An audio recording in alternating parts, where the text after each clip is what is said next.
It is my pleasure to join you, and I understand that for some of you, I have somewhat of a Southern accent. If it's too much, will y'all just wave or something, and I'll try to speak the King's English or Queen's English, as it were.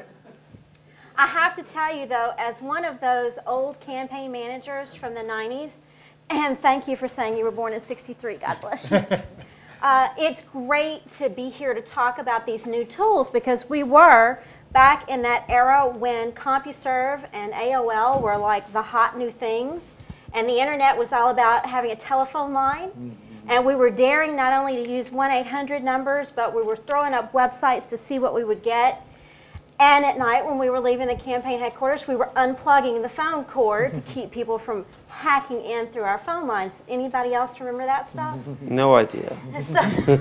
So it's very cool to hear this conversation and to see how quickly we have advanced. If you think about 10 years, not only have we advanced in our technology, but we've advanced in the amount of data that we can throw at you to help you target better.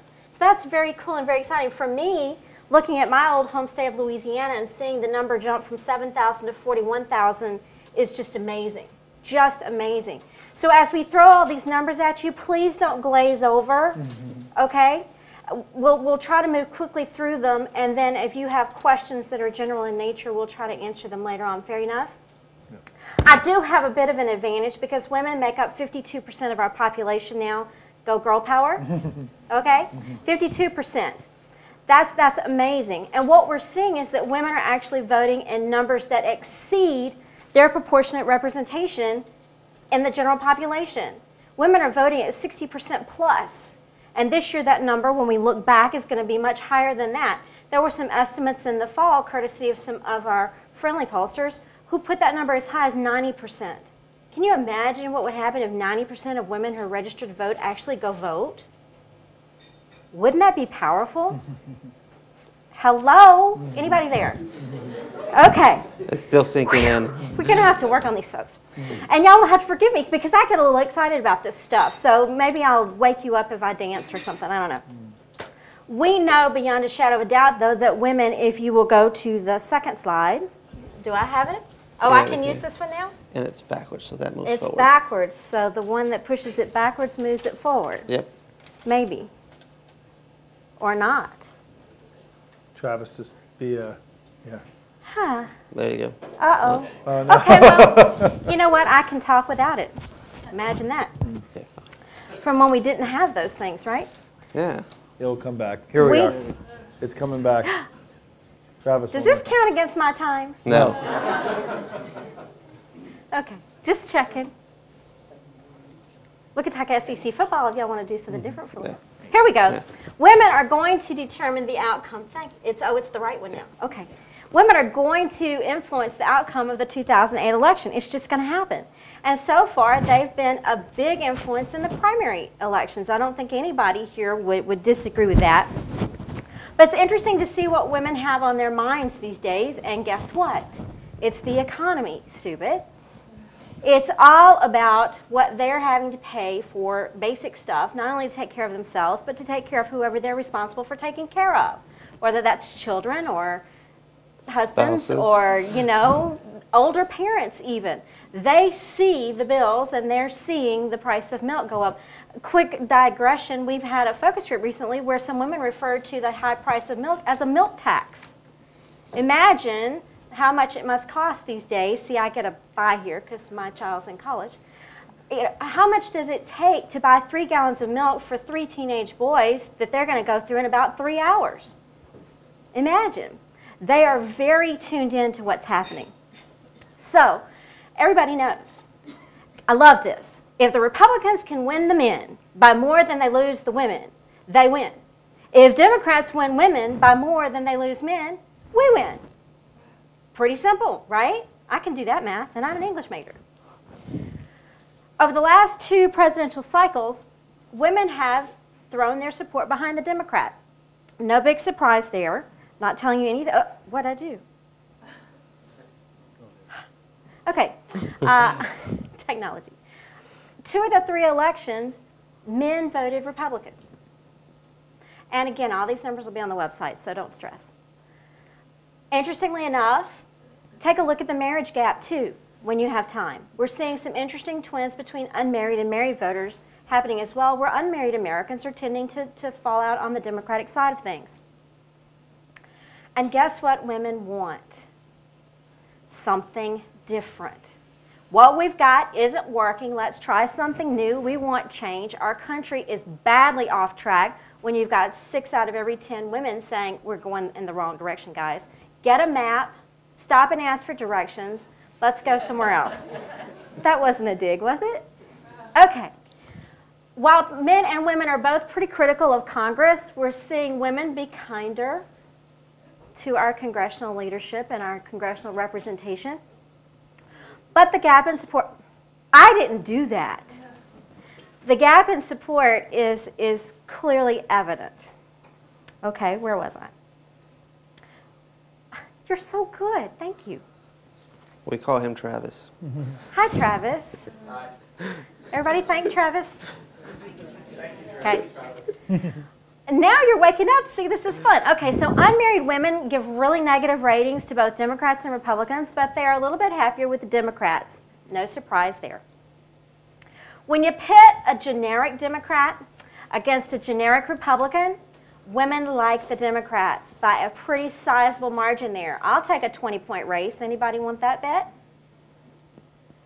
Unmarried women over the top for the Democrats. Nearly half of them strongly supportive of the Democrat. Not just supportive, but very, very supportive. So back to issues again. Women, interestingly enough, want to know what you think. And they want to know right now what you think about the economy. I digress again, but we did some work last fall asking folks around the country, folks, y'all understand, people, around the country, what they think about the American dream these days. And is it still possible to get the American dream? And do they think that their children are going to be able to achieve that American dream? I see you shaking your head no. The numbers are ridiculous. Women are not excited about the possibility that their kids are going to be better off than they are themselves right now. It's been a very, very long time, if ever, in our country when we've seen that sort of response. When you talk about the American dream, that's why we're all here, right? So there it is. Men and women are both very concerned about the economy. Women more so. For women, health care, the cost of prescription drugs, I can't imagine why we're more tuned into that than the guys are, but we are. The younger women are laughing. Okay, when you ask them specifically about economic concerns, healthcare costs still at the top. Second to that, everyday expenses. There's your milk tax. Feel free to use that. Exit polls from Super Tuesday. I know it's just a snapshot. I know we've had a lot of elections since then, but this is fairly interesting. Men and women are still very concerned about what's happening around the war in Iraq. See that? But the economy is still at the top. When you ask unmarried women, it's all about the economy. And women are feeling that pinch a little bit more than guys are. Again, that could be because in most households, women are paying the bills and buying the groceries. 30% or more, 3 out of 10 of the single women you know are saying that they're getting behind on their bills now. They're falling behind. They're not feeling as secure in their finances as they have before. With the number of unmarried Americans growing, that's something we're going to want to watch as we go forward. Again, looking at Super Tuesday, women are looking for a little bit more experience than the guys are. They're looking for somebody who gets it. The guys want to know who's going to win. No offense, guys. When you ask women what characteristic they want to see in their candidates, there it is again in big, bold blue. Change. Who's going to get it done? Let's pause on this for 10 seconds.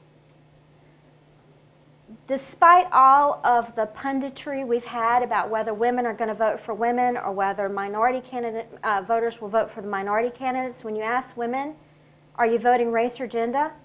They're saying no. And that's not terribly surprising because we've had a couple of studies done recently. One just came out of the University of Wisconsin even, that says while women will support a female candidate, They want to know a little bit more. If you just ask them, would you vote for the male or female candidate, more likely than not, they're going to say, well, tell me about that candidate. What does that candidate stand for and believe in? In South Carolina, unmarried women were a little bit more concerned about health care than married women. Just trivia. And for a little bit of local color here, in Maryland, unmarried women were more concerned about their personal financial situation than married women were. There it is again.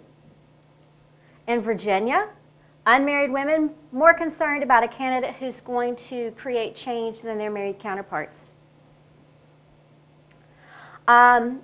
It would be fair, I think, to say that women got it on the Iraq War before the guys did. And that has had a tremendous influence on what we're seeing happen in the polls. So, very quickly, what's happening on the Democratic presidential primary, and I'm going to fly through this because the numbers are going to be up on the web. Obviously, Clinton started with an advantage among women that has tapered off. Women did turn out for her in Ohio and Texas, and that did make a difference. She's been able to count on white women pretty consistently, but that too is beginning to change. Obama won early states where he won women. And in February, women picked the winner consistently. Very important, women picked the winner consistently.